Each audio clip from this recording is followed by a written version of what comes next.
नमस्कार। छत्तीसगढ़ डिबेट में आपका स्वागत है। छत्तीसगढ़ में एक तरफ तिरंगा यात्रा की बात हो रही तो एक तरफ संविधान यात्रा की बात हो रही। और ये बात छत्तीसगढ़ की क्यों करें, मुझे लगता है कि दोनों राष्ट्रीय पार्टियां अपने अपने एजेंडे तय करती हैं और इस समय दोनों ही पार्टी के लिए राष्ट्र और संविधान जो है वो प्रमुख है और वो कहीं ना कहीं एक दूसरे के सामने ये प्रदर्शित करने की कोशिश कर रही हैं कि वो दोनों एक से बढ़कर एक राष्ट्रवादी हैं। तो छत्तीसगढ़ में देश प्रेम की बयार चल रही है। बीजेपी और कांग्रेस दोनों राजनीतिक दल अपने देश प्रेम और राष्ट्रवाद के बहाने लोगों को साधने में जुट गए हैं। एक तरफ जहां भारतीय जनता पार्टी तिरंगा यात्रा के माध्यम से हर घर तिरंगा फहराने की मुहिम चला रही है, तो वहीं दूसरी तरफ कांग्रेस भी संविधान यात्रा के जरिए लोगों के बीच जा रही है। इसके चलते सूबे में सियासी संग्राम भी तेज हो गया है। तो देखते हैं इस पे हमारी एक खास रिपोर्ट।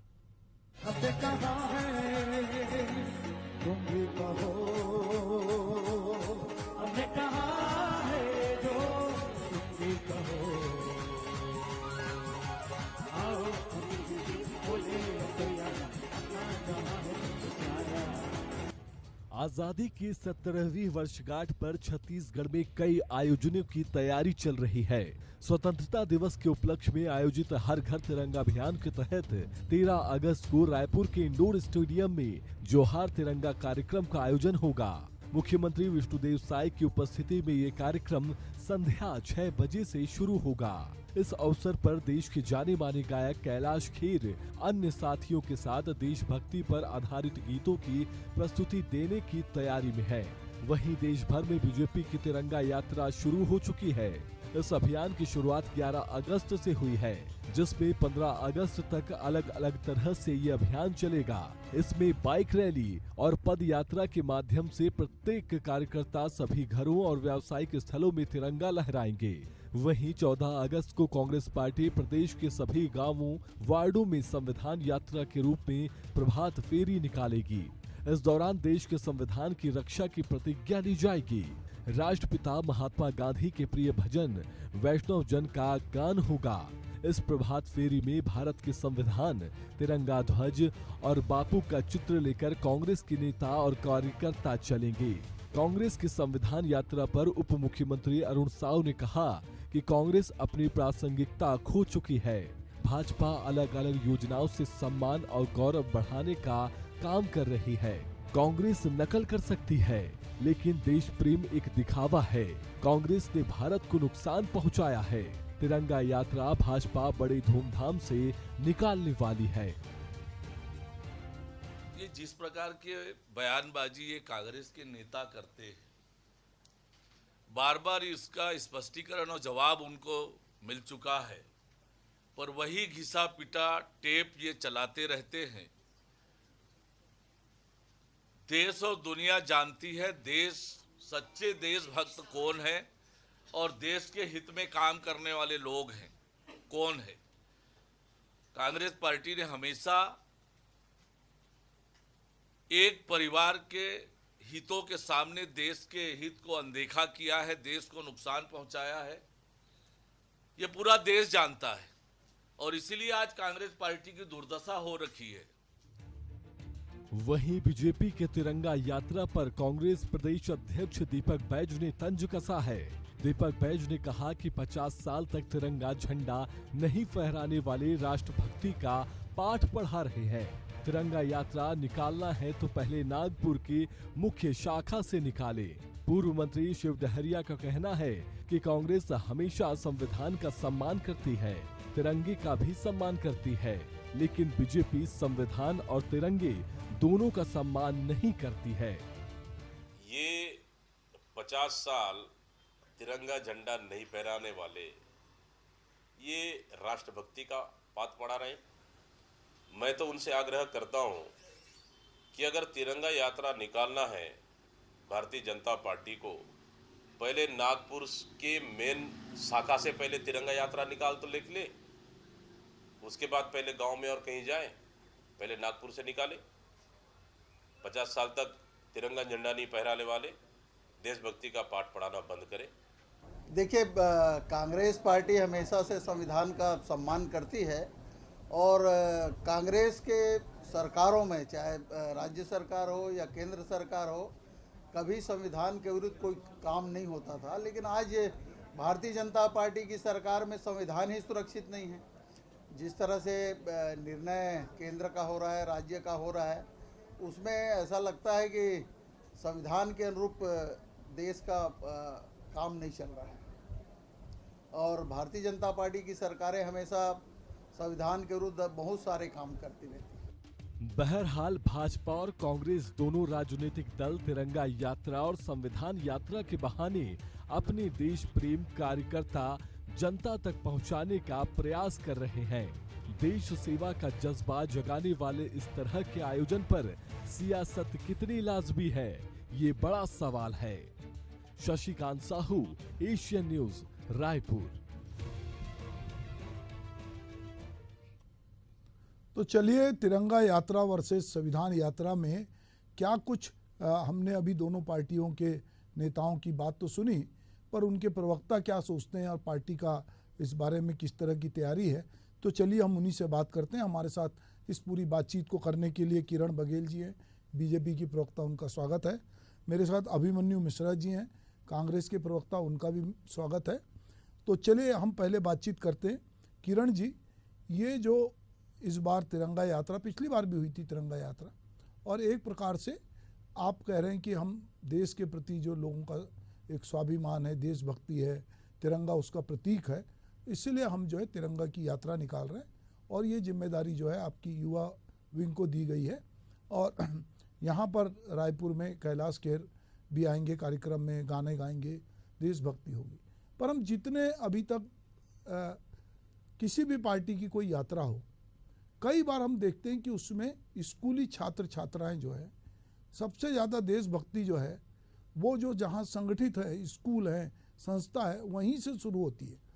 बहुत कम लोग होते हैं जो नागरिक के रूप में हैं, वो बहुत कम निकलते हैं। कई मतलब अनेक अवसर पे देखे, चाहे 26 जनवरी हो, 15 अगस्त हो, जब वहाँ पर भी जलसा होता है तो वहाँ पर भी स्टूडेंट एनसीसी से, चाहे एनएसएस से जुड़े, किसी से जुड़े हो, उनकी भरमार होती है।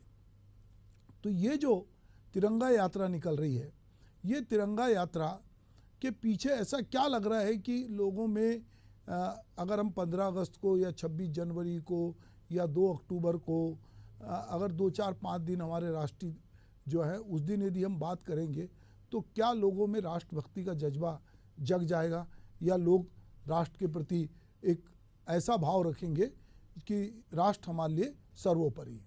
किरण जी। बिल्कुल सुभाष जी, ये ऐसा समय है, हमारी पार्टी घर घर तिरंगा अभियान चला रही है, और इस वर्ष नहीं बल्कि पिछले 2 वर्षों से चला रही है। ये इवेंट नहीं बल्कि आम जनता के बीच में देशभक्ति की भावना जागृत करना तो है ही। जैसे सुभाष जी, आपको याद होगा कि पहले हमें कोर्ट से आदेश नहीं था कि हम हर घर पे झंडा फहरा सके। ये कुछ ही दिन पहले ये कोर्ट ने आदेश दिया है कि हर एक आम व्यक्ति अपने घर में झंडा फहरा सकता है।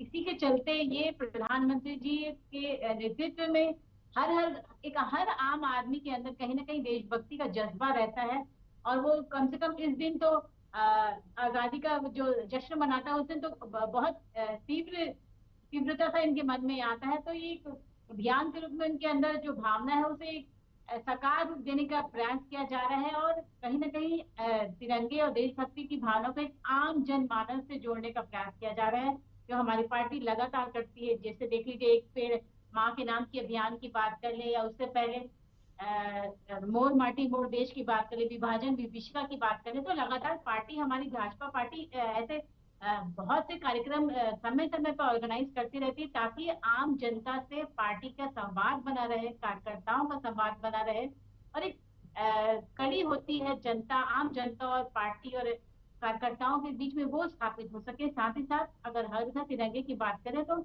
एक आम जनमानस के देश प्रेम की भक्ति भाव से भी जुड़ा हुआ है। मुझे लगता है इसमें कांग्रेसियों को दर्द नहीं होना चाहिए, पेट में उनके दर्द नहीं होना चाहिए। और सुभाष जी, अगर दर्द है तो मैं पूछना चाहूंगी, आखिर दिक्कत क्या है? अगर आम जनमानस के माध्यम से अगर पार्टी इवेंट ऑर्गेनाइज कर रही है, तो इसमें दिक्कत क्या है? और रही बात, आप कह रहे थे कि स्कूल के बच्चों को ज्यादा इसको केंद्रित किया जाता है, तो ऐसी बात ही सुभाष जी, मुझे लगता है अगर शाम की वक्त का बात करें तो हर सांस्कृतिक कार्यक्रम के माध्यम से, चाहे कवि सम्मेलन के माध्यम से या ऑर्केस्ट्रा के माध्यम से, एक सिर्फ स्कूल के ही नहीं बच्चे, मुझे लगता है यूथ और एक आम जो भी मध्य एज के श्रेणी में आते हैं वो भी लोग भी इसमें कहीं ना कहीं पार्टिसिपेट करते हैं। और चूंकि क्योंकि ये स्कूल में ज्यादा बच्चों के लिए ये क्योंकि एक प्रेरणादायक दिवस है, तो मुझे लगता है वो स्कूल के बच्चे ज्यादा एक्साइटेड रहते हैं। मगर सिर्फ छोटे बच्चे या स्कूल के बच्चे ही को ही फोकस किया जाता है या वो ज्यादा इस पे पार्टिसिपेट करते हैं, इस बात से मैं एग्री नहीं करती हूँ। मुझे लगता है हर वर्ग का इंसान इस पे खुश रहता है और इस पे पार्टिसिपेट करता है। जी किरण जी, ठीक कह रही हैं आप। पर अभी हम जितने फुटेज देखते हैं, जो भी रैली देखते हैं, तो उसमें जिस तरह की संख्या दिखती है, जो लोग होते हैं, उसमें आपने भी अभी हमने जो फुटेज दिखाया था, तो उसमें ज़्यादातर अगर आप फिर से अगर ये मेरे स्क्रीन पे चल रहा है तो नेतागण तो कम होते हैं, पर बाकी लोग जो हैं उसमें स्कूल और इसके लोग ज़्यादा होते हैं, जवान जो कहीं पे भी एक साथ इकट्ठे मिलते हैं। खैर बहरहाल बच्चों में भी ये भावना जागृत होना चाहिए और तिरंगे के प्रति, देश के प्रति उनमें भी प्रेम की भावना दिखाई देनी चाहिए। अभिमन्यु जी हमारे साथ हैं। अभिमन्यु जी, अभी किरण जी आपसे पूछ रही थी कि भाई अगर हम कोई तिरंगे की यात्रा कर रहे हैं और 2 साल से कर रहे हैं तो आपको इससे क्या तकलीफ है, और हम अगर लोगों के बीच में राष्ट्र प्रेम और राष्ट्र के प्रति एक अनुराग पैदा कर रहे हैं तो इस पर कोई कांग्रेस का की मोनोपोली नहीं है, कॉपीराइट नहीं है कि कांग्रेसी जो है, चूँकि देश की आज़ादी में कांग्रेस की भूमिका थी और कांग्रेस के साथ बहुत लोगों की भूमिका थी, तो कांग्रेसी झंडे का इस्तेमाल करे। तो कांग्रेस पहले तो इसका विरोध कर रही थी, अब कांग्रेस जो है समानांतर संविधान की यात्रा निकाल रही है, प्रभात फेरी निकाल रही है। प्रभात फेरी तो आप लोग सालों साल से निकाल रहे हैं, तो अब बीजेपी कर रही तो उसके काउंटर में कर रहे हैं क्या ये?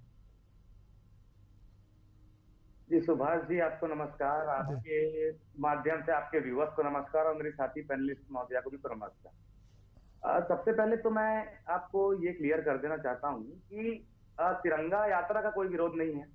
भाई आप पूरे 365 दिन तिरंगा यात्रा निकाले, हमें उससे कोई आपत्ति नहीं है। बल्कि ये तो एक तरह से मैं आपके माध्यम से बोलना चाहूंगा, ये तो कांग्रेस की जीत। तिरंगे का इतिहास क्या है, तिरंगे का कांग्रेस के साथ इतिहास क्या है, ये किसी को बताने की जरूरत नहीं है। और तिरंगे के विरोधी कौन रहे हैं ये भी बताने की जरूरत नहीं। तो हमारा जो असल में विरोध भाजपा के ऊपर विरोध है और जनता को हम ये बताना चाहते हैं कि उनका जो ये तिरंगा प्रेम है जो अचानक से जागा है, ये किस तरह से फर्जी है। वो इस तरह से फर्जी है, मैं आपको बताना चाहूंगा। इनका पेरेंट संगठन आरएसएस है। उन्होंने 52 साल तक अपने मुख्यालय में तिरंगा नहीं फहराया। 2001 में राष्ट्र प्रेमी युवा दल के 3 युवकों ने जब वहां जबरदस्ती घुसकर तिरंगा फैलाया तो 13 साल तक के उनको जेल में रखने का भी कुकर्म। मत बोलिए, मैं आपके बीच में नहीं बोला था, मुझे कंप्लीट करने दीजिए, बात कंप्लीट करने दीजिए। उसके बाद 1947 में ऑर्गेनाइजर ने लिखा था कि हम तिरंगे को नहीं मानेंगे। ये क्या कहते हैं, बहुत सारी चीजें उल्टी सीधी उसके बारे में कई जगह तिरंगे जलाए गए। और ऑर्गेनाइजर में जो बताऊं कि ये कहा गया था कि तिरंगा कभी अपनाया नहीं जाएगा। उसके अलावा उसके बाद जब MS गोलवलकर इनके दूसरे सर संचालक हुए, उन्होंने अपनी बुक बंच ऑफ थॉट में ये लिखा कि भगवा ध्वज ही सर्वे सर्वा है, तिरंगे को कोई नहीं मानेगा और आखिरकार हर एक हिंदुस्तानी को भगवे के सामने ही सर झुकाना पड़ेगा। तो इस तरह की जो सोच है तिरंगे के लिए ये लोग रखते थे। तो ये लोगों को हमने एक सुझाव भी हमारी तरफ से देना चाहेंगे कि एक चीज और जोड़े, तिरंगे के प्रति पश्चाताप यात्रा, जो तिरंगे का अपमान सालों साल तक के भारतीय जनता पार्टी के पेरेंट संगठन आरएसएस ने किया। यहां तक कि आपको ये भी जानकारी देना चाहूंगा, जब पहली बार नरेंद्र मोदी प्रधानमंत्री जी ने आह्वान किया था तिरंगा हर घर लगाने का, हर डीपी लगाने का, तब भी मोहन भागवत ने डीपी में तिरंगा नहीं लगवाया था। आज भी आप जाके आरएसएस मुख्यालय स्मृति भवन में देखें तो भगवा ध्वज जो है तिरंगे से ऊपर लगा होता है। तो तिरंगे का अपमान, जिन्होंने हमेशा 75 साल हो गए हमेशा तिरंगे का अपमान किया, तिरंगे को अपनाया नहीं, आज उन्हें तिरंगा यात्रा निकाल के तिरंगे के सामने झुकना पड़ रहा है। यही कांग्रेस की ताकत है और यही जो कांग्रेस की जीत है एक तरह की, जो तिरंगे के सामने भाजपा को झुकना पड़ रहा है। दूसरा, इन्होंने जो कहा कि आरोप लगाया हमें तकलीफ, हमें कोई तकलीफ होगी, तिरंगे से हमें प्यार है कि एक देशवासी को प्यार है। तिरंगा 1947 में देश ने फहराया, हर एक जंग में देश ने तिरंगा फहराया। उसके बाद जब आज भी ओलंपिक में जब हमारे एथलीट जीत रहे हैं वहां भी तिरंगा फहरा रहे हैं, तो आपके बताने की जरूरत नहीं है तिरंगा फहराने के लिए, कि भारतीय जनता पार्टी वाले जब बताएंगे तब हम तिरंगा फहराएंगे। और इवेंट मैनेजमेंट कंपनी हम इन्हें इसलिए कहते हैं, जो आज भारतीय जनता पार्टी बन गई है, कि कोई भी चीज जो भावना देश के लोगों में पहले से होगी उसको ये लोग अपना कैप्चर करने की कोशिश करते हैं, अपना ब्रांडिंग करने की कोशिश करते हैं। हर चीज में भारतीय जनता पार्टी की, नरेंद्र मोदी की ब्रांडिंग होगी।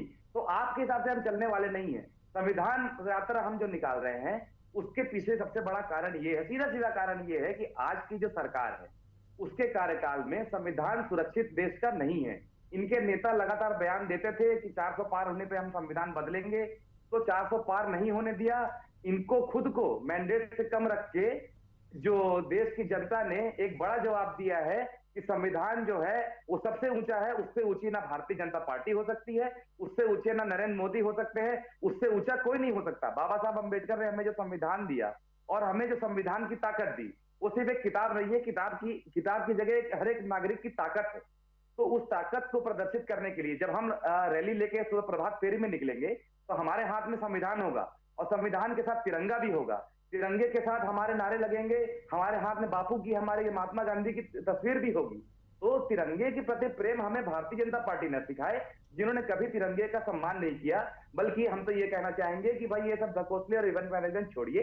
जो वादे करके आप सरकार में आए थे, जिस तरीके के वादे करके आप सरकार में आए थे, आप 450 पे सिलेंडर देना पब्लिक को शुरू करें। आप 1-1 हजार जो सिर्फ गरीब नहीं हर एक महिला को प्रदेश में देना शुरू करें। जो आपने वादे किए हैं वादे निभाने शुरू करें। ये इवेंट मैनेजमेंट से कुछ नहीं होगा। तिरंगे से सबको प्यार है, घर घर तिरंगा फहरेगा। आप नहीं थे तब भी फहरता था, आप आगे नहीं होंगे तब भी फहरेगा। आपको बताने की जरूरत नहीं है तिरंगा फहराना है कि क्या फहराना है। जी, तो ये दरअसल आपको तो मुझे लगता है भाजपा आपको नहीं बता रही है।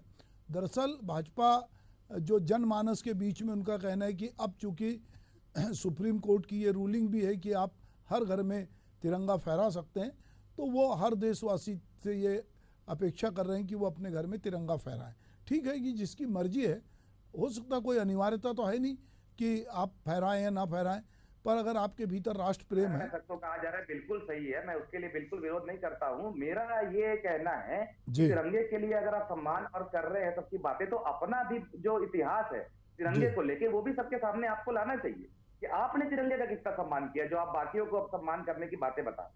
ये हमारा कहना है। ठीक है अभिमन्यु जी, मैं एक बात मतलब मेरे दिमाग में बात आई कि ठीक अच्छी बात है कि 15 अगस्त है, हम लोग राष्ट्रीय भावना से ओतप्रोत रहते हैं, देश प्रेम के गाने बजते हैं, हमको अच्छा लगता है, हमको लगता है कि ज़रा याद उन्हें भी कर लो वो जो लौट के घर नहीं आए, ये सब हम सुनते हैं। पर मुझे लगता है कि हमारे यूथ को या हमारे देश के लोगों को अब ये बताने की ज़रूरत है कि भाई ये आज़ादी के समय वो कौन से गाने थे जिनको अंग्रेज़ों ने प्रतिबंधित किया था, वो कौन से गीत थे जिनको लेकर हमारे सेनानी जो है वो आगे आगे चलते थे, उनमें जोश खरोश भरते थे, वो कौन से भाषण थे जो लोगों को जोड़े रख रहे थे, पूरे देश को एकजुट कर रहे थे। तो मुझे लगता है कि तिरंगा यात्रा तो अपनी जगह है, संविधान यात्रा भी है, क्योंकि उसके पहले चूँकि हम 15 अगस्त मना रहे हैं और हम आज़ाद हुए थे, तो ये आज़ादी हमको किस तरह मिली, हमने किन मुसीबतों से और किन त्याग से और किस बलिदान से ये आज़ादी हासिल की। तो मुझे लगता है कि इसमें दोनों ही पार्टियों को ये भी देखना चाहिए कि हम अपने इतिहास में लोगों को ले जाएं और बताएं कि ये आज़ादी इतनी आसानी से नहीं मिली है, इसमें बहुत सारे लोगों का खून बहा है, बहुत सारे लोग जेल गए हैं, कई के परिवार टूटे हैं। पर ठीक है, अब चूँकि ये तिरंगे की बात हो रही है, संविधान की बात हो रही है, दोनों पार्टियों का अपना अपना एजेंडा है, तो मुझे लगता है कि किरण जी, ये जो आपने पूरा कार्यक्रम बनाया है तिरंगा यात्रा का और जो चल रहा है, थोड़ा इसके बारे में भी हमारे दर्शकों को आप थोड़ा बताएं।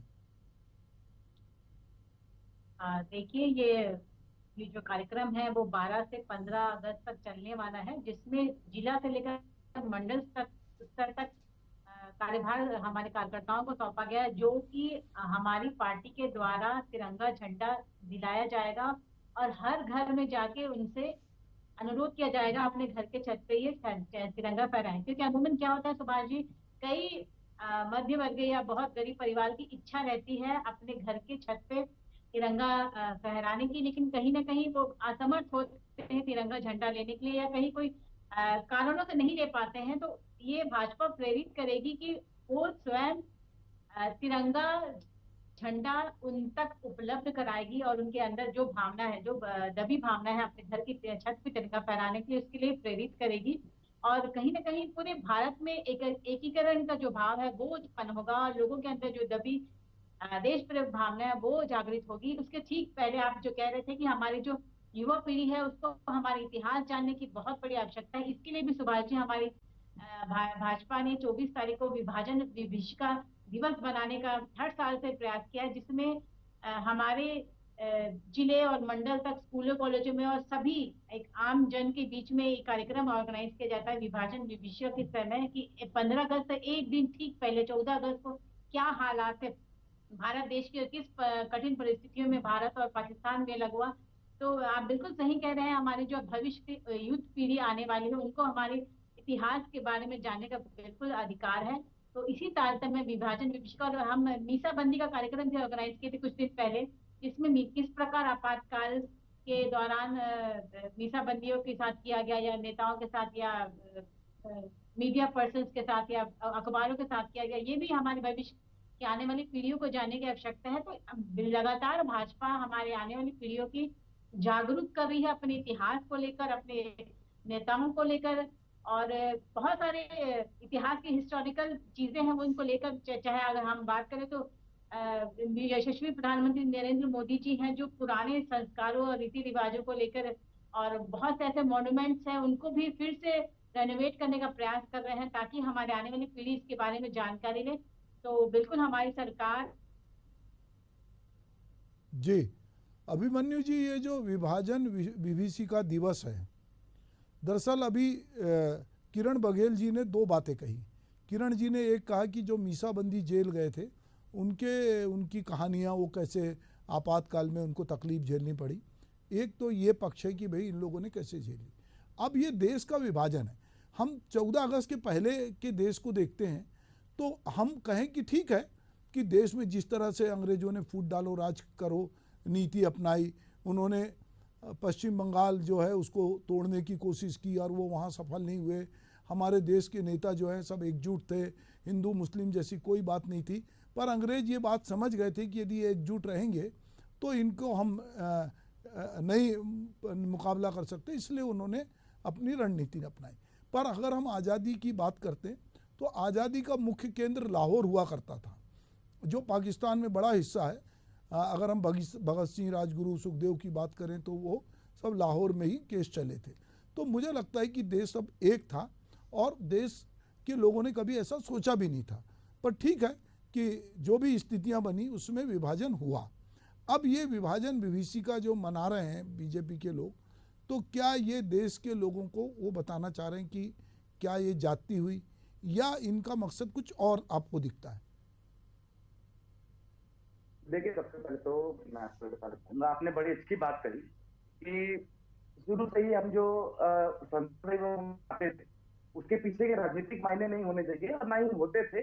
वो ये होता था कि देश के जो लोग हैं उन तक पहुंचाई जाए बातें, जो संघर्ष हमारे लोगों ने किए हैं, जो आजादी के लिए संघर्ष हुआ है, जो शहीदों ने किया या पहले के नेताओं ने किया, वो बातें उन तक पहुंचाएं, और कितना संघर्ष जो हमारे पूर्वजों ने झेला है, जिसके बाद हमें जो आजादी आज जाकर मिली है, ये सब चीजें हम अपनी जनता तक पहुंचाई, सबसे जरूरी।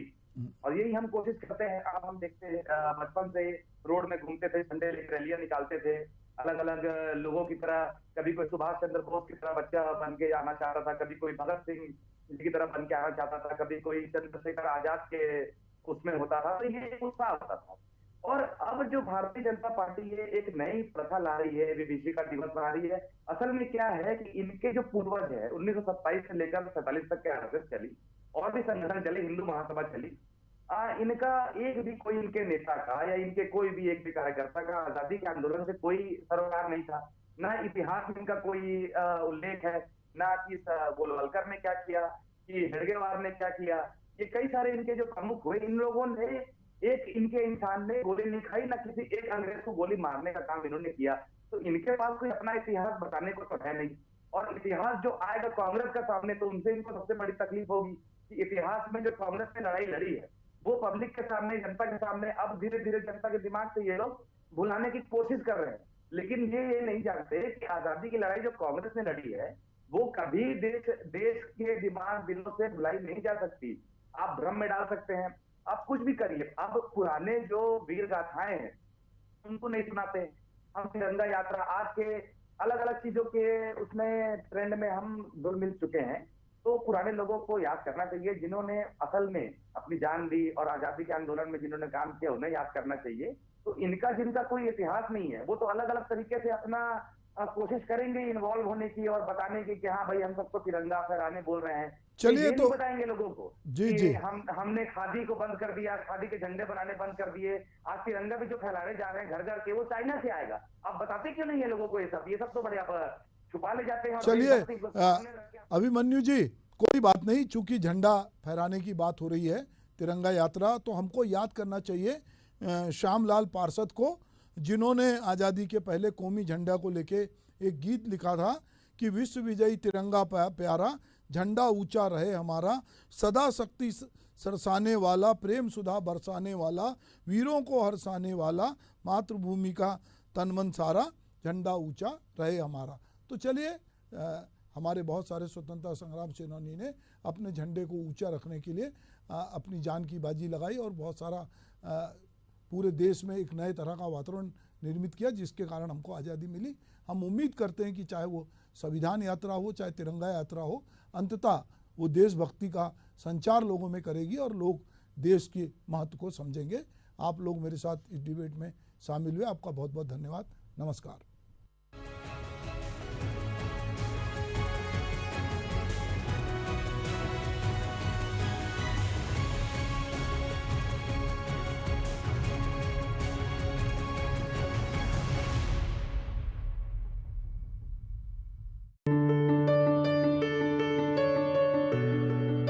मुख्यमंत्री श्री विष्णुदेव साय ने राज्य की बागडोर संभालते ही राज्य में फिर से विकास